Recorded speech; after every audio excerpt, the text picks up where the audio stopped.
You are all welcome to yet another edition of Wednesday Palaver. We are privileged to have all of you in studio, and also to mention all our followers on social media who spend time following us, interacting with us every week on Wednesday Palaver.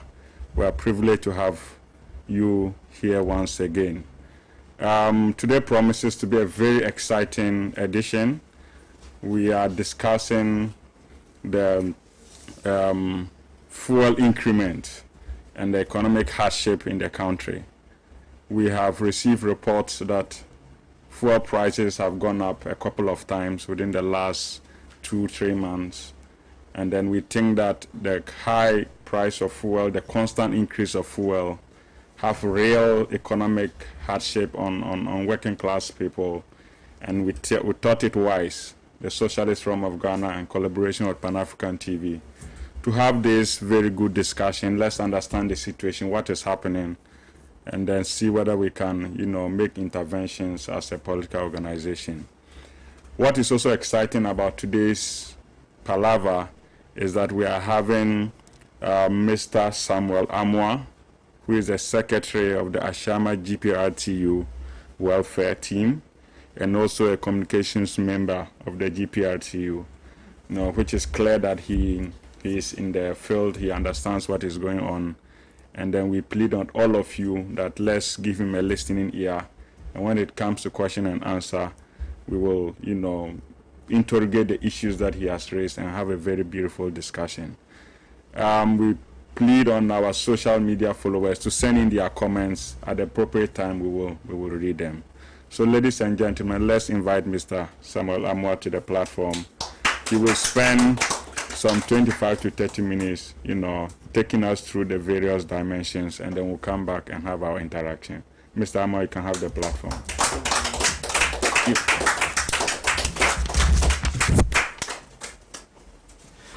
Thank you very much. Good evening, lady and gentlemen. And I'm so glad to be invited to this very forum to talk about this issue that we are going to talk about now. Now, talking about the increment of fuel, recently, I think for the past 3 months, fuel has gone up, I think about 3 or a couple of times.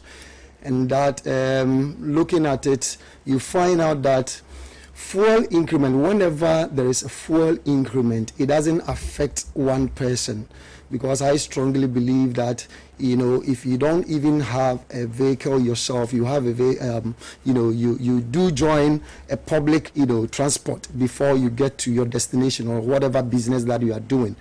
And we believe that this thing has, come to, has come to, there is some kind of economic hardship in the system now. Now, talking about the commercial side, we normally think that whenever there is fuel increment, there is the possibility for the government to also come and, increase the prices of the fares. That is for the commercial transport.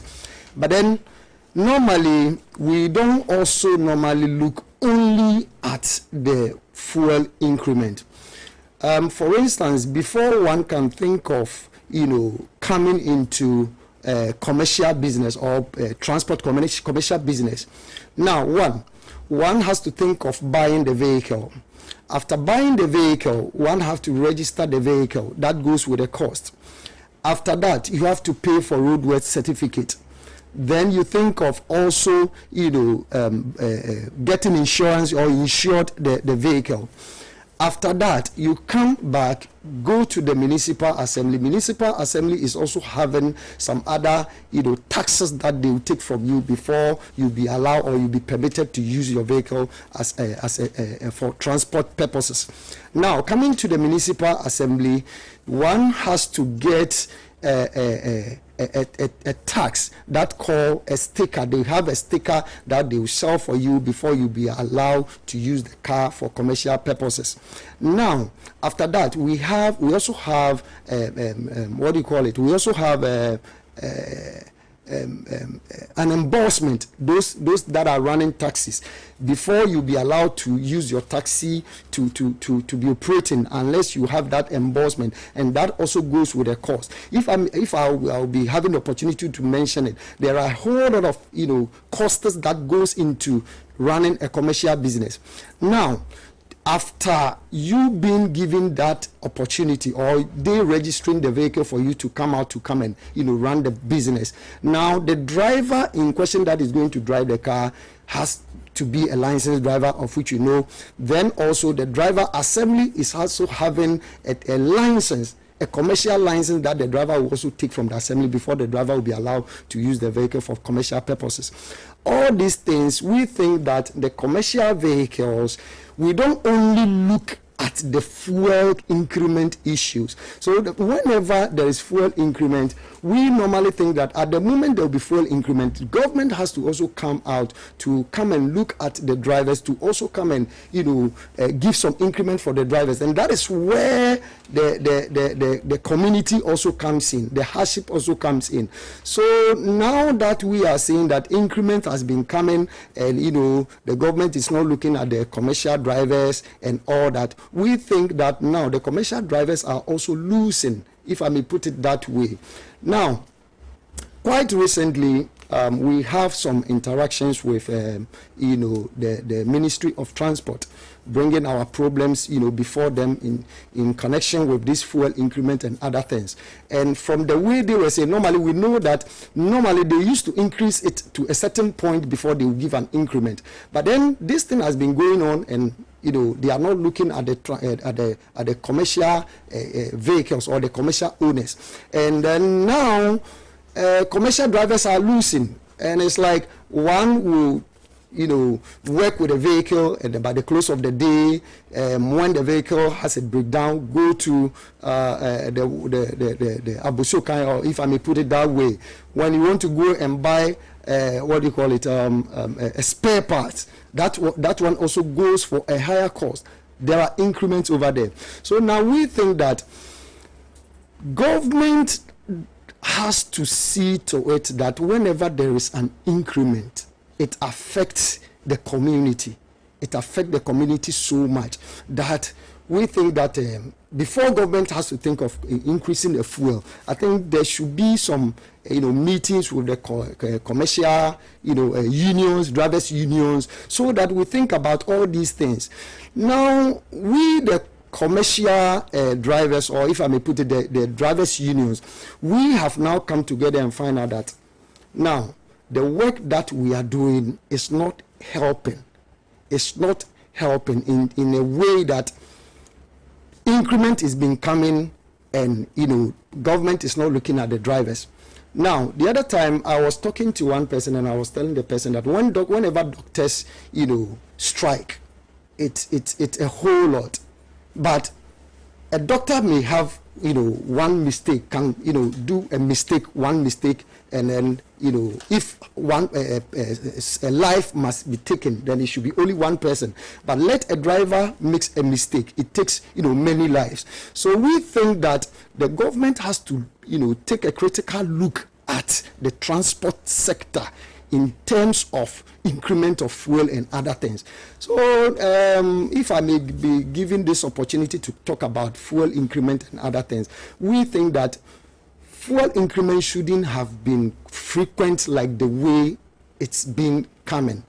More times you go to bed, and the next moment or the next morning you hear from news, or you hear from sources that there have been a fuel increment without even notifications and other things. And we are thinking that thing is not helping the community, because at the moment there will be fuel increment, it affects so many things. One, some of the things that it do affect, like those women that are selling foodstuffs in the market, before they will go to the bush or they will go to the market to buy their foodstuffs, they will use vehicles, and whenever there is fuel increment, it affects them. That is where they will also go and come and put some little coins on whatever things that they are selling. Somebody may choose to go to maybe the Bono Ahafo or some villages to go for foodstuffs to come and sell. If there is fuel increment, that person cannot just go and bring the things and come and sell it at the cheaper side, and we the citizens will also go and buy it at the high cost. So we think that fuel increment, government has to look at it very well, critically, so that there shouldn't be frequent fuel increment like the way we are seeing it now. So I think if I can explain myself very well, I think these are some of the things that fuel increments do bring to the community or the society, or if I may put it, people that lives in the country. Yeah.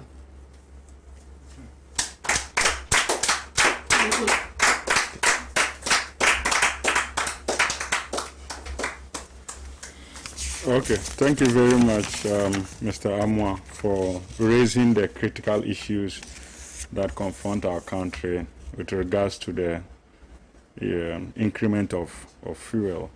Now we'll come to the studio and then take some comments and questions. If you have any questions that we want to ask Mr. Amoah, I'm sure he'll be ready to take it. So let's see by hands how many of you want to ask questions raising the issues that have come up. Okay, so we have 1 and 2 or 3. So you take note of their questions and then you can. So we start with you, Comrade Bedin.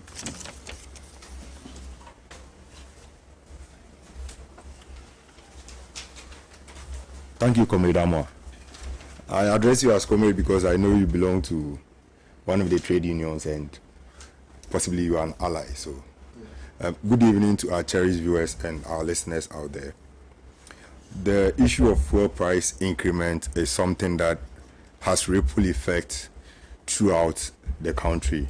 And just as Mr. Amoah said that it would be better the government pays attention to how fuel prices are increased. You can't get up in the morning and then just discover that there is a fuel price increment without you adjusting yourself and all that. But more importantly, what I want to look at is we are a country that mines, or we have oil. That's what I want to say.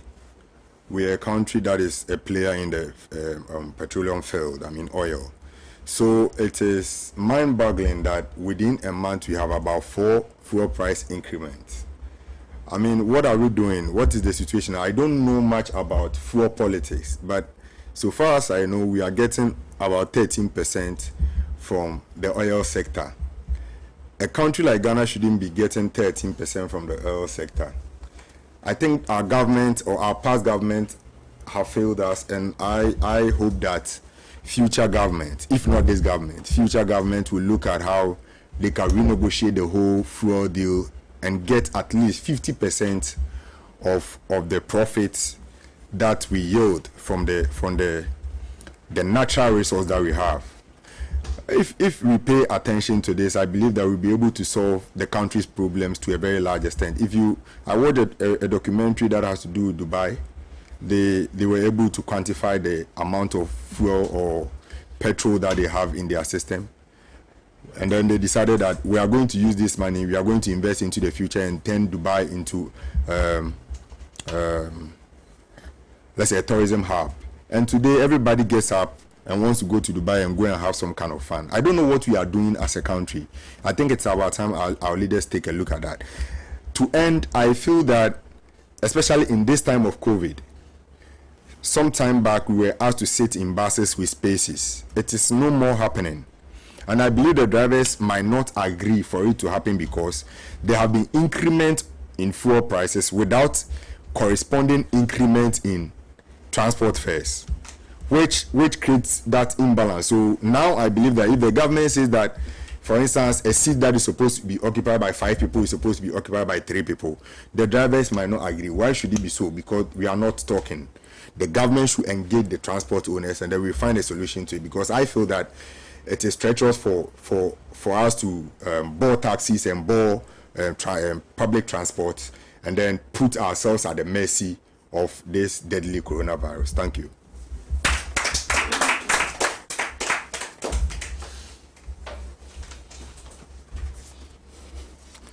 comrades and viewers at home. Please, I want to know from Mr. Amoah, has the transport union made any representation to the government as quickly as possible, telling the government all the difficulties, the problems they are going to have, and what the government should do about it? Thank you.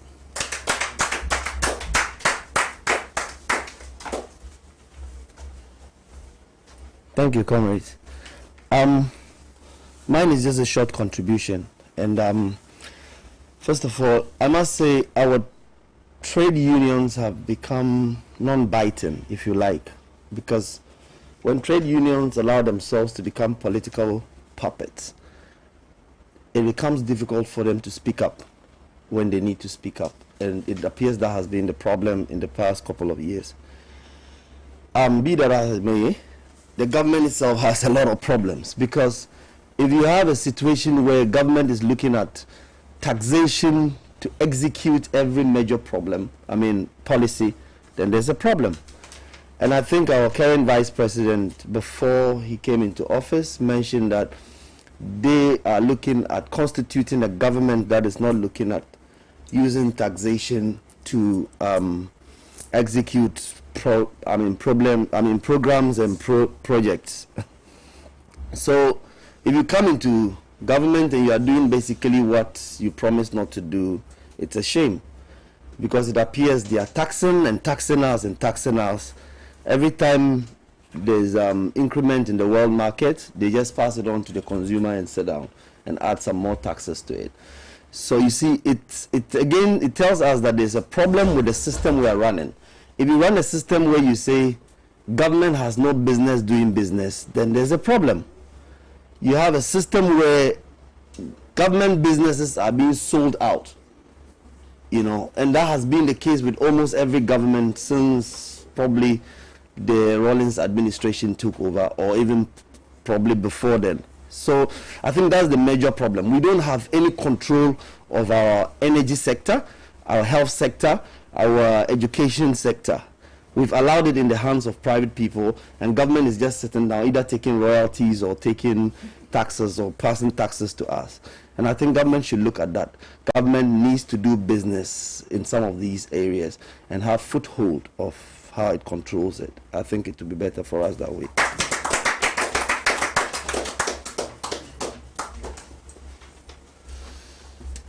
Yeah, thank you very much. I think the first gentleman that came to speak, I noticed something, or I picked something from his speech. He made mention that should the government, in this time of COVID, should the government come out to, tell the commercial drivers to, reduce their passengers like we did, previously. Are the drivers going to comply, or what is going to be the reactions from the drivers? Yes, let me make some, comment about this very issue. During the first, the first time that there was the lockdown time, after that the government came out to tell all the commercial vehicles that, or the owners or the unions, that we should reduce our passengers by 1. We were thinking that by then, when the government met the executives of the unions and told them this, we were thinking that like maybe the government will either reduce the fuel price or maybe give the drivers some increment.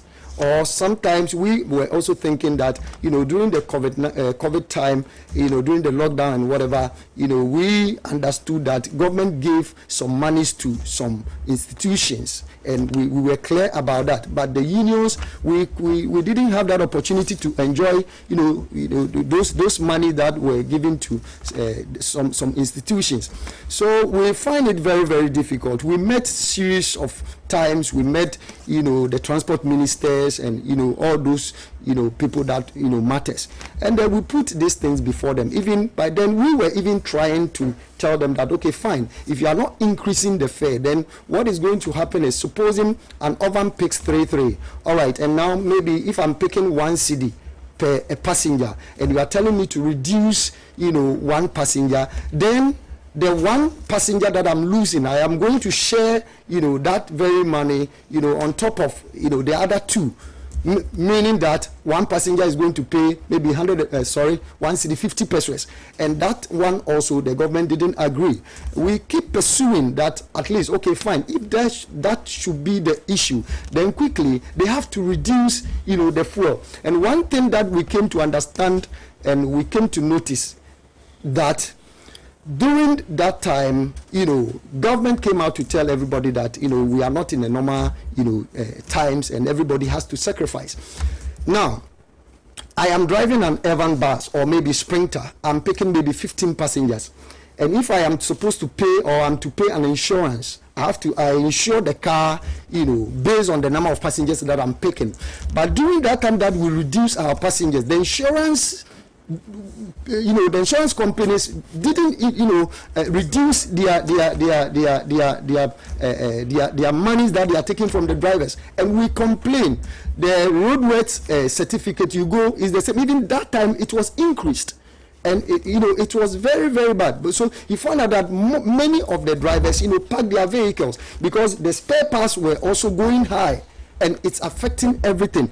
So I think that line recently, my national chairman was interviewed, and then he made mention that should the government come out now to come and tell the unions or the transport organizations that they should reduce their passengers, then quickly the government has to quickly increase the fare or reduce the fuel, or allow the unions or the drivers to, share the passenger that they lost. They share the money, on top of those that remains in the vehicle.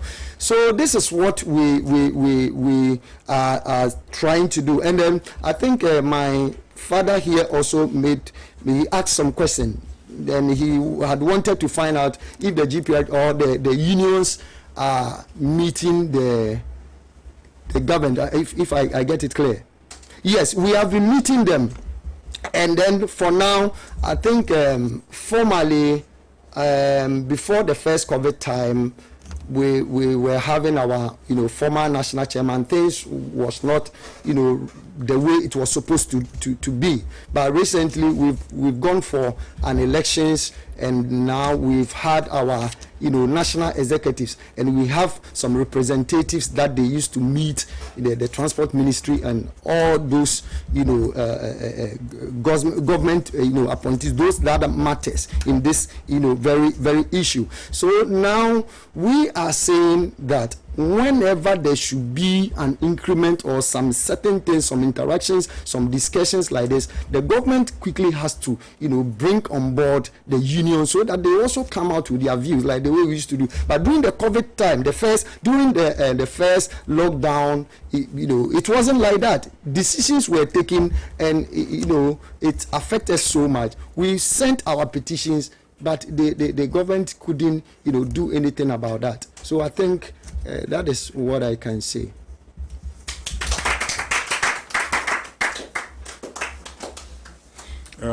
Thank you very much, Comrade Amoah. We'll take more comments from the studio, but just before we do that, I would like to say that in having discussions around fuel prices and how much it has been increased for which period, it is also important for us to consider the class question of fuel prices in terms of fuel. The high cost of fuel does not affect everybody the same. In fact, it affects the underprivileged more. And you can see this from the calculation of what we call inflation. That inflation is a basket of the overall economic structure. So fuel price have got its percentage. So when fuel prices go up, the underprivileged, the workers, are spending maybe close to 60%, 70% of their income servicing fuel prices. But the rich are spending, let's say, around 1%. And we all know that, especially with these government officials, most of them have got coupons, that they even dash around. So they don't actually pay for it. So when fuel prices are increased, those who suffer are the workers that Mr. Amoah is talking about, the taxi drivers, the trotro drivers, and the ordinary workers, and even the market women who have to take transport to the market. So fuel pricing is an essential part of, the class analysis that we have to do, But Comrades, the floor is still open for, more comments. And then I would like to call on the Ayawaso West Wagon representative.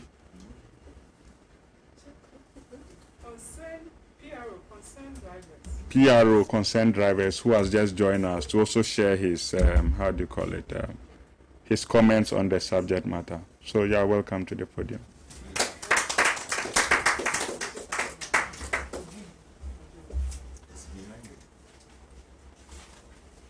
Okay. Good evening, gentlemen. Thank you. I'm very privileged to be called upon. I'm David Agboado, PRO of Concerned Drivers Association of Ghana. And we are all talking in terms of the fuel price and then the COVID issue.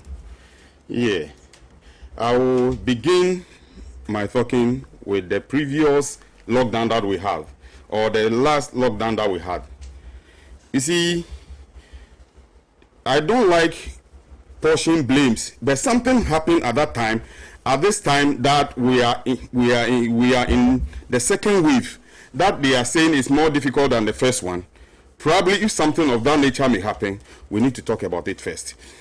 Example, when the first lockdown was introduced, they say the essential workers, like they name it first line workers, drivers, doctors, nurses, and market women, because they allow market women to go and purchase food items from marketing. But as Mr. Amoah just said, there wasn't any dialogue between we, the first line workers, and then even the state apparatus. Example, a driver will pick passenger from Kaswa, or will pick a market woman, a nurse, or probably the front line workers at Kaswa. When they are coming, upon reaching the toll booths, they will drop off all the passengers. Instead of telling the driver to go back to where he's coming from, what they will do is that they will give the machete or the cutlass that we used to call langa-langa with the mouth dead, that we should weed over there. Meanwhile, we were allowed to work. It is not any driver's intention that I'm going out or going to pick passenger and send to their destination. But you see, because there was no proper organization or proper dialogue, those things all happened. From there too, the second one was when drivers are coming, they say, didn't we tell you people not to come out again? When driver come, they will let the driver lie on at his back and be watching the sun like 45 minutes. All happened in Ghana. You see, so once this one is coming, we should be very, very careful. And this is going to the state particular, because you see, this is the time that we need to have dialogues, because we have institutions. We transport organizations too. We are an institution of our own. That government have to, bring it. That's why we have a minister that is overseeing our day-to-day activities. But the minister will not come out and come and sit down with the drivers or the stakeholders and ask them, what are your problems? Let's tackle it this way. And we will also come out with our view or ideas. But nothing like that nature do happen. In terms of the fuel too. Fuel price will be increased Sunday, 12 o'clock, midnight. The next day when you go to the pump to purchase or to buy fuel, you hear that, you have to fuel more. And you'll be surprised. And you see, once the thing is deregulation and automatic adjustment formula, it must go with us too. Because we purchase or we buy the fuel with our money. Or then passengers that we carry, it is their fare that we take and then add it up and buy the fuel. But when you go to the pump, maybe it's 4.400. But the next time you go, it's 4.800 or 4.900 or 5.100.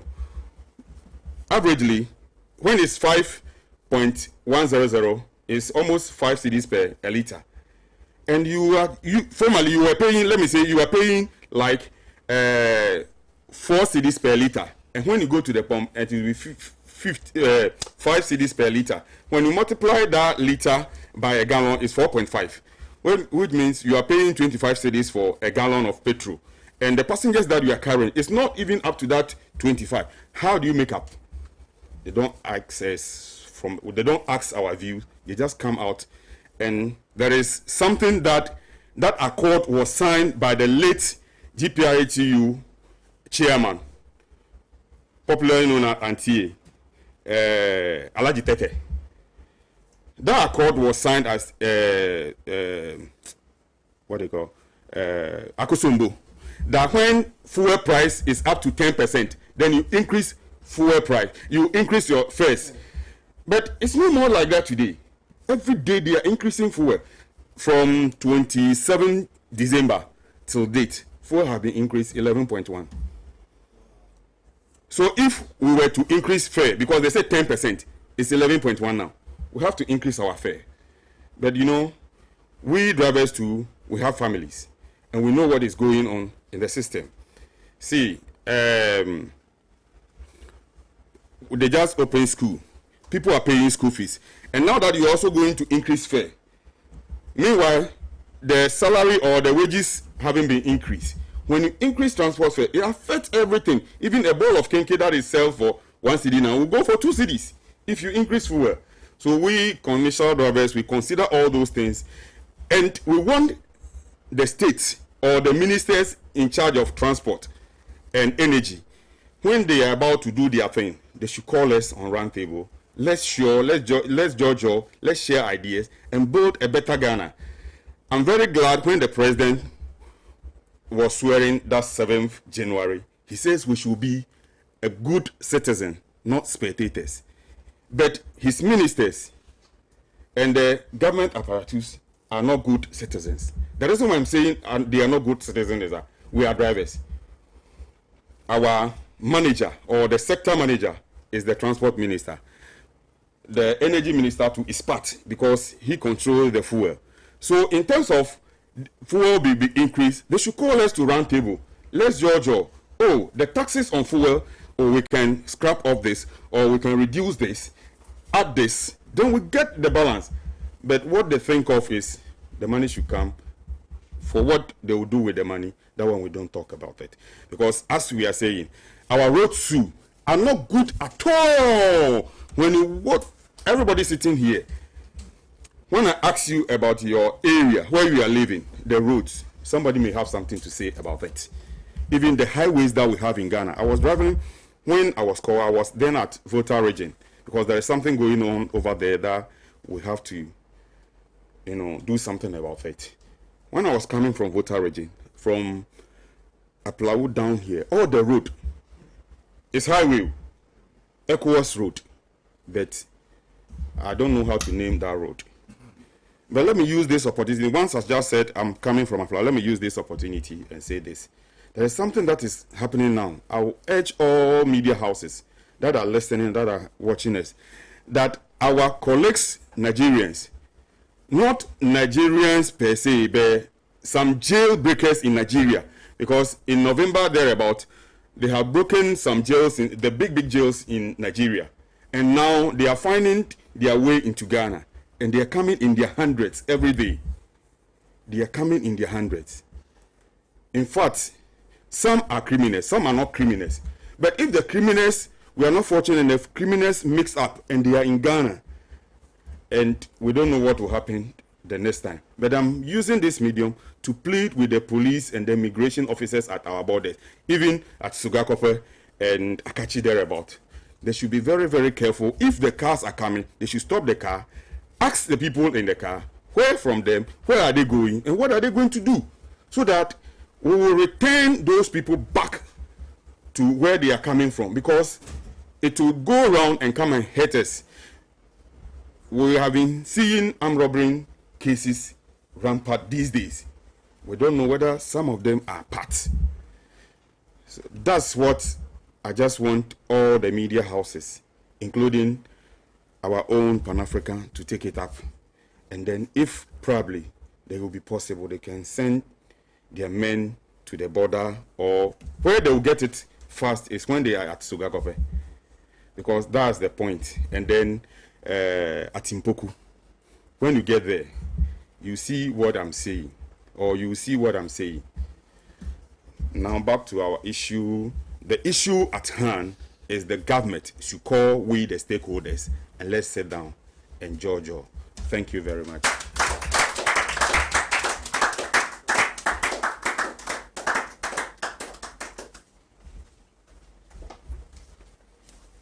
Thank you very much, Mr. David, for your submission.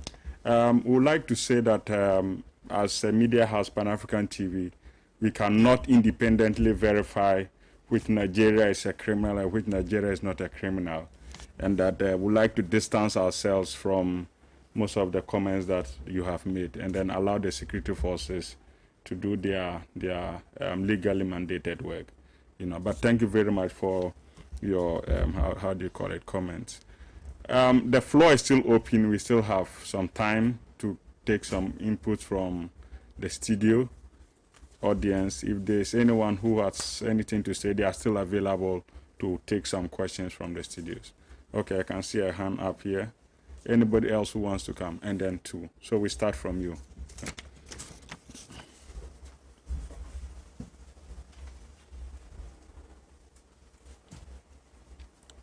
Good evening, communists. My question is, whenever there is fuel price increment, who benefits? Thank you.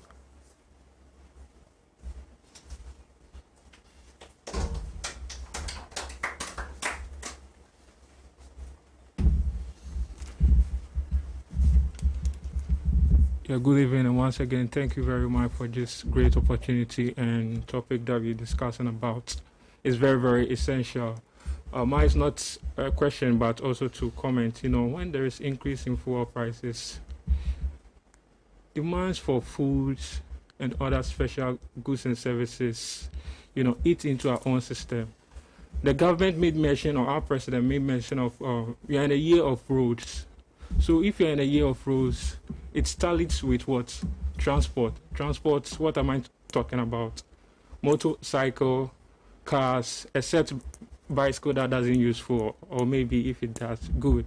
So with that being said, if they increase price on that basis, the driver who is sitting behind the wheel or the vehicle will be like, oh, it's been increased, so my friend Charlie, I need to double up, overspeed and go and come back, and it will lead to other catastrophes and mayhem if you are drawing outside the pencil, like outside the box. So they need to consider all these things. We are not in normal times.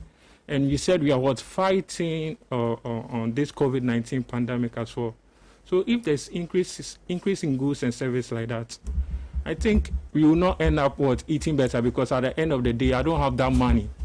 You understand? Everything has boost up.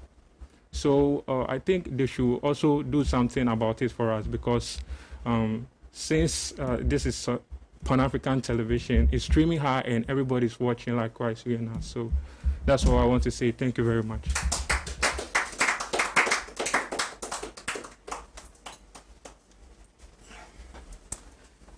Okay, thank you very much. I would like to react on the question the gentleman came to ask. I think if I got it right, he asked that who benefit from fuel price increment. Yeah, you see, normally it used to be funny sometimes.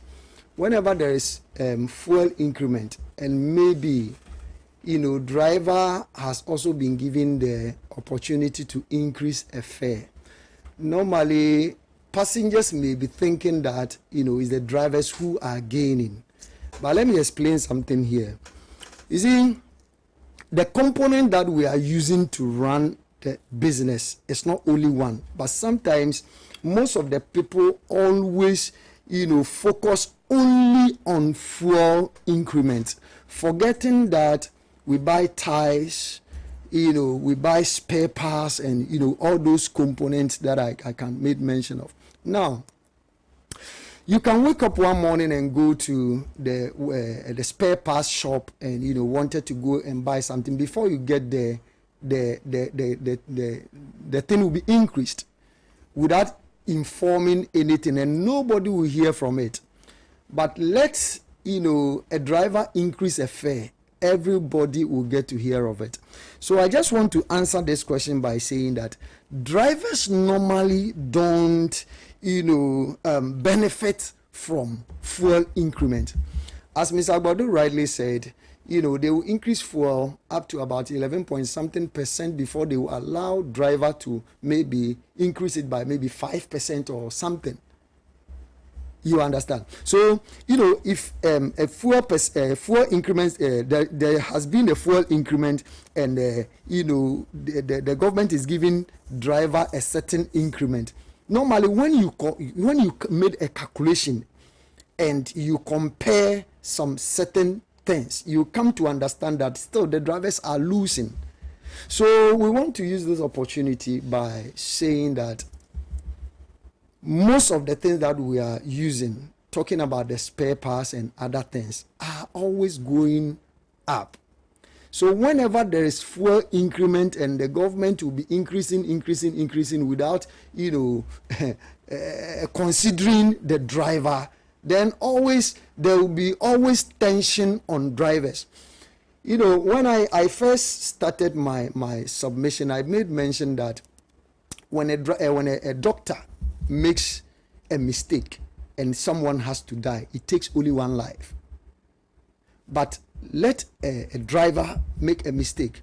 Supposing a driver who is driving I think about 23-seater, Sprinter or 23-seater bus, and he has committed a certain mistake, and there has been there is an accident. Just consider people that are going to lose their life, or people that are going to be injured, and all those things. It is very, very critical. So we are saying that the government has to always think about the drivers first.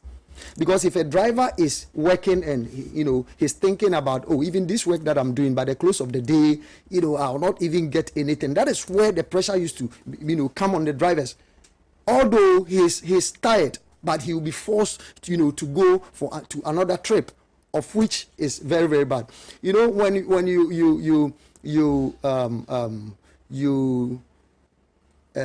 you check the LI 2180, the Road Traffic Act that governs the transport system in this country, there is a portion that says that when you are tired, fatigue driving, okay? So when you are tired, you have to rest.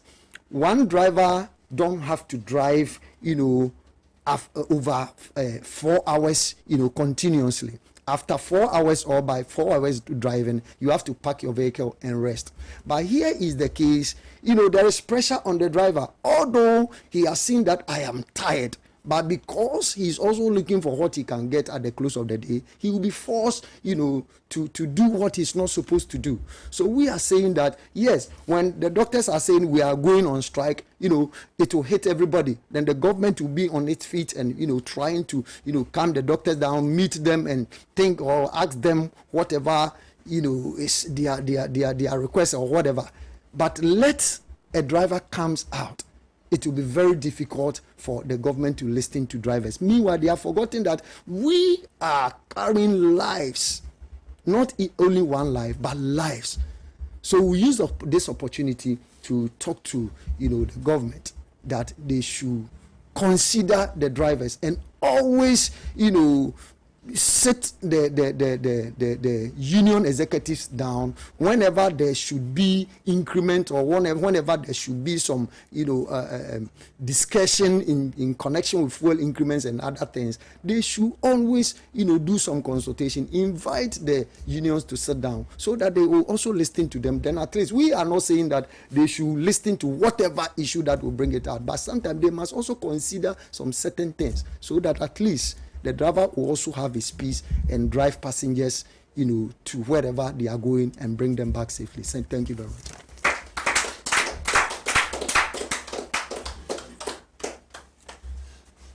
Thank you very much. The question that the gentleman asks, who benefits when there is increment? Simple put, is the state that benefits. Because the tax component on it all goes to the state. So it is the state that benefits, but rather not the driver.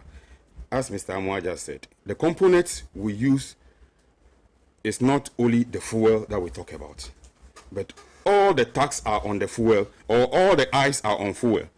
Example, we normally buy Sprinter bus using ties. The normal tie we use is 225/7015. It goes 300, but now it's 400. But no one knows about that, except increment on fuel before everybody will hear that, oh, something has gone up. Sprinter bus, the Bacazzo, just recently, it was 1,500. But now, as I'm talking to you, it's 2,500. But no one knows. So what I'm saying in nutshell is that all the spare parts are being increased over 100%. But we always talk about fuel.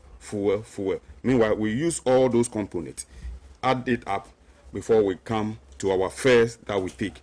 So when prices increase, it is the state that benefits, not the driver. Thank you.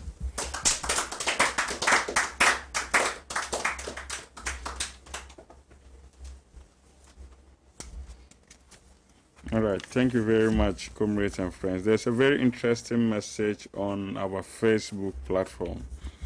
Abubakari Sadiq Mohammed says that as for the pressure groups, it is better not to talk about them. They are there to loot their union members and nothing else. They are always in bed with the employers, hence they can't fight for their members. Honorable Abedi Kwadaso Kumasi says, thank God the Supreme Court has dismissed the we are not discussing how do you call it, Supreme Court case here. Okay, comrades, we are getting closer to the end of our program. I don't know whether there are any more comments to share from the audience. If not, okay, we'll take last one, and then Comrade Amoah, I'll give you 1 or 2 minutes to wrap up, and then we'll close the show. Thank you very much. Comrade, you can.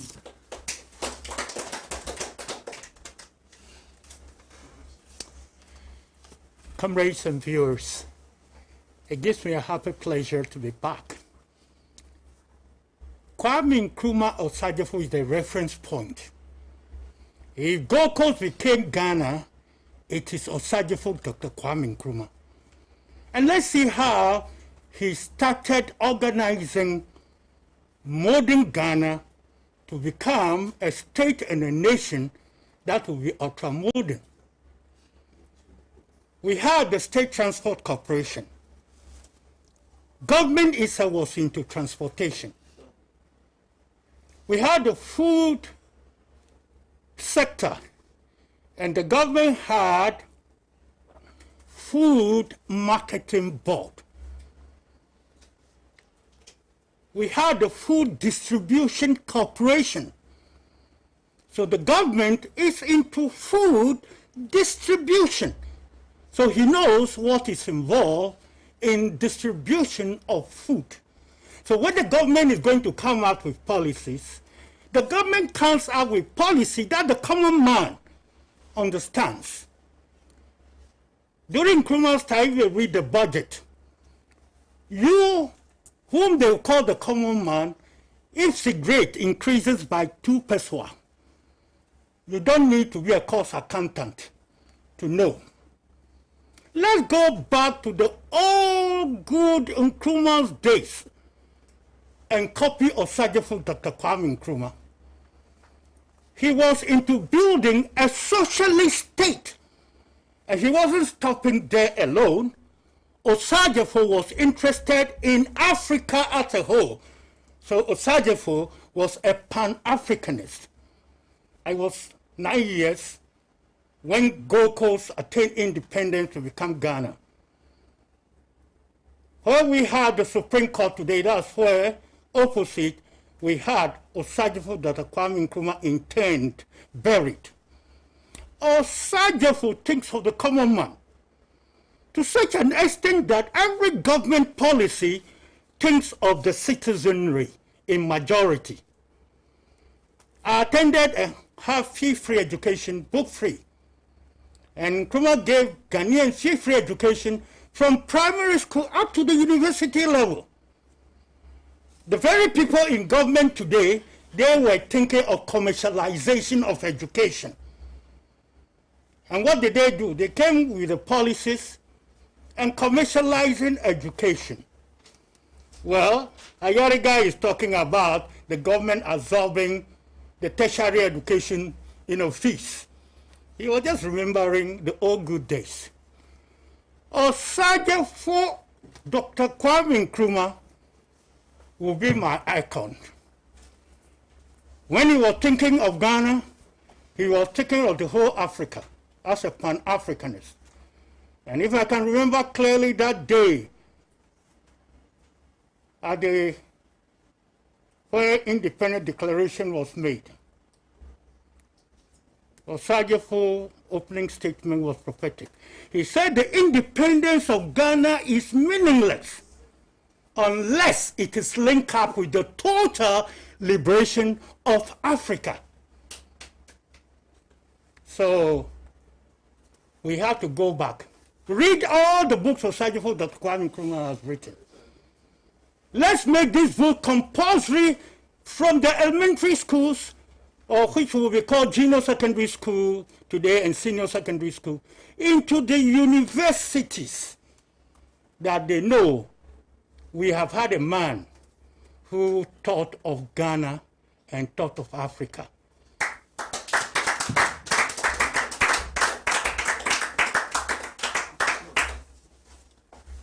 All right, thank you very much. I think let me just react quickly to, I think a gentleman sent a message, and he was saying something like the unions has to be fighting for its members and other things. And I'll use this opportunity to explain one or two things for everybody to understand that, the union, if I may put it, GPRTU, is fighting for its members and is making sure that whoever is a member of GPRTU at least, has to benefit something from the unions.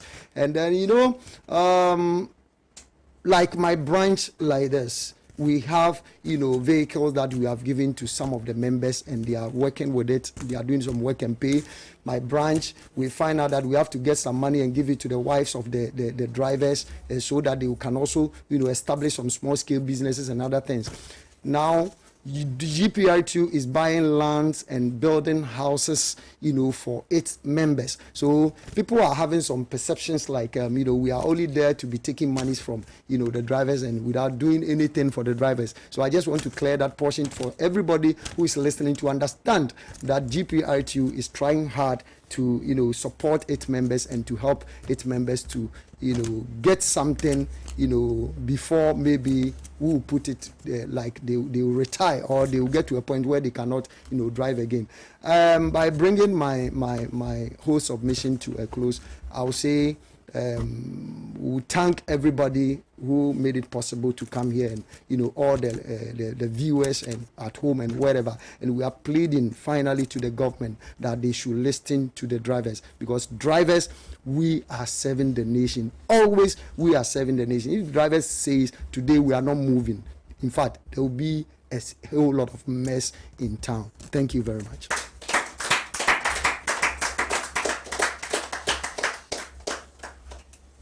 Okay, just a couple of messages from our WhatsApp platform.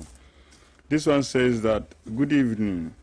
Did you hear that there was an accident that occurred between Zibila and Baku Road because the driver is thinking how much he can get for the day because there's incremental issues on fuel? And this is from Mohammed Halidu from Garu, Timpani.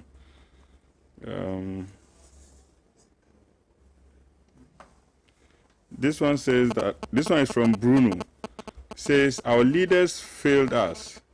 Capitalism is now a disease, and I am afraid an educated program like this will not move our leaders because many own their fuel stations, many own the import hubs, and many simply don't care how Ghana survives. Why can't we, the citizens, define our development and how government paid institutions should run for our benefit in a democratic society?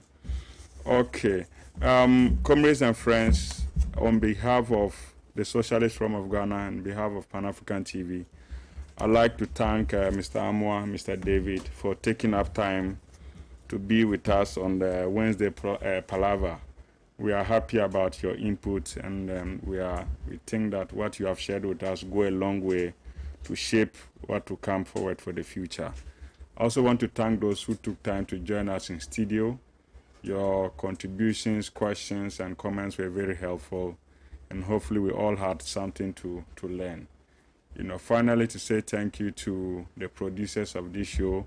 We are always here every Wednesday bringing educative programs, and we continue to thank them for the efforts that they put.